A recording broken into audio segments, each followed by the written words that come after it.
kitchen. I want to show you my new recipe I just wrote for BC Egg. It's smoky stuffed sweet potatoes. Yeah, pretty cool, eh? So we got a couple of sweet potatoes that we've already cooked. We've roasted in the oven and cooled. You want to make sure that they're done ahead of time. Do that the day before so you have lots of time for cooling, because it makes it easier for you to scoop out the insides without really destroying the shape of them.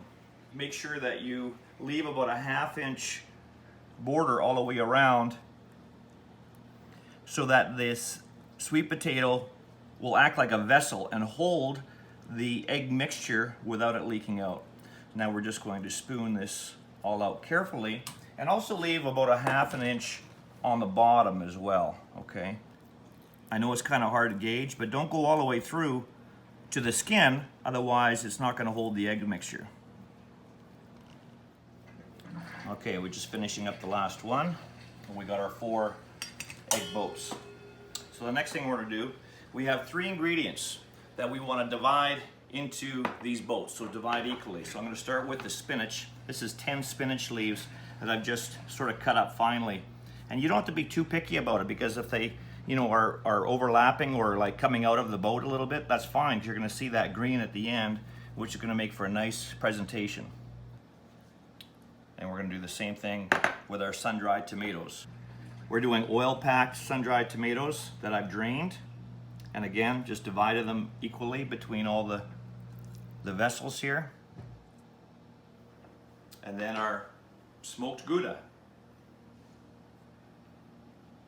So we're calling them smoky sweet stuffed potatoes because we're using smoked Gouda and we're using smoked paprika, sweet smoked paprika. It just makes a really great flavor together and really complements the eggs and the sweet potato.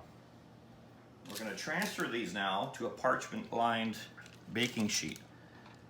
And that's important to do because you want to make sure that the sweet potatoes are easy to get off the baking pan without having them stuck and ruining your presentation. So what we're going to do is make sure that they're supported by each other so they're nice and level, because again, when we pour that egg mixture in there, we don't want them to be flopping over and spilling out the egg mixture. Let's move on to our eggs. We're going to do 4 BC fresh eggs. To those 4 eggs, we're going to add a little bit of milk. There's that sweet smoked paprika I was talking about. Salt,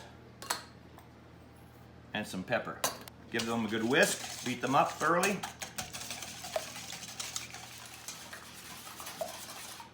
Okay, we're going to take our ladle now and carefully ladle the mixture in each vessel.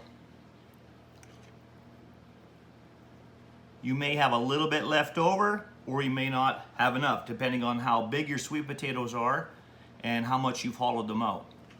So we'll just play it by ear here as we go along.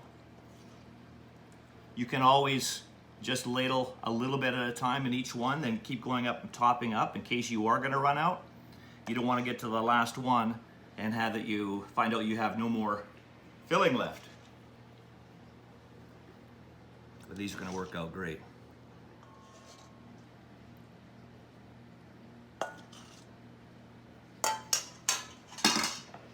Then before they go in the oven, another 1/4 cup of smoked Gouda on top.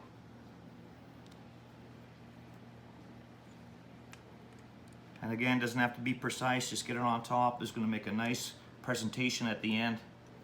And we have our oven preheated at 375. We're going to take these, put them in the oven for about 20 minutes, and then under the broiler for a couple minutes. Okay, our baking time is done. And now we're just placing it under the broiler for 1 to 2 minutes just to give it a little bit of caramelization. And there you have it, smoky stuffed sweet potatoes. Chef Dez signing out. Where are you getting your protein from?